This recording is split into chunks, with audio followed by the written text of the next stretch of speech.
हैं अर्थ जगत से जुड़ी हुई कुछ अहम खबरें।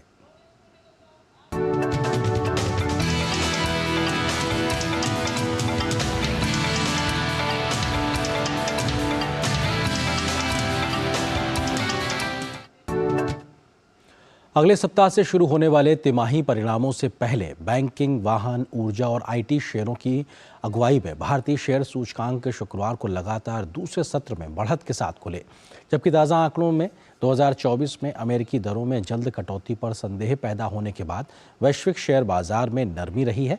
वहीं 1 बजे के लगभग बीएसई सेंसेक्स 67.27 अंक या लगभग 0.09% की बढ़त के साथ 71,922 पर कारोबार कर रहा था। वहीं निफ्टी भी 32 अंकों या फिर 0.15% की तेजी के साथ 21,691 पर कारोबार करता नजर आया। ऋणदाताओं के शुरुआती व्यावसायिक आंकड़ों से पता चला है कि उपभोक्ता मांग में बढ़ोतरी के बीच भारतीय कंपनियां एक और तिमाही में मजबूत प्रदर्शन की राह पर हैं। गैर बैंकिंग वित्त कंपनियां एनबीएफसी वित्तीय सेवा क्षेत्र के विकास में अग्रणी हैं। बजाज फाइनेंस और एल&टी फाइनेंस होल्डिंग्स जैसी कंपनियां खुदरा ऋण में वृद्धि कर रही हैं। वहीं राज्य संचालित ऋणदाताओं में भी अपनी ऋण पुस्तिकाओं में वृद्धि दर्ज की है। बंधन bank, bank of Maharashtra, federal bank और आरबीएल बैंक जैसे मध्यम आकार के ऋणदाताओं ने 18% से अधिक की ऋण वृद्धि दिखाई है, जबकि बजाज फाइनेंस ने कहा है कि प्रबंधन के तहत उसकी संपत्ति दिसंबर के अंत में साल दर साल पर 35% बढ़ी है। बैंक ऑफ बड़ौदा के अर्थशास्त्री मदन सबनवीस ने कहा कि ऋण वृद्धि बढ़ रही है क्योंकि बड़े विनिर्माण को छोड़कर सभी क्षेत्र अच्छा प्रदर्शन कर रहे हैं। उन्होंने कहा कि मुझे उम्मीद है कि कार्यशील पूंजी उद्देश्यों के लिए एक अधिक होगी।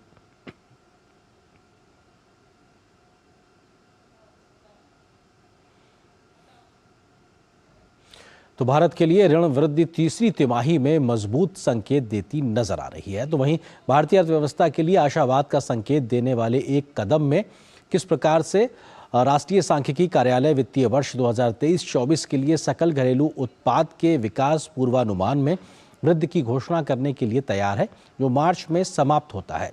संशोधित अनुमान लगभग 7% होने का है, जो पिछले सरकारी अनुमानों से अधिक है।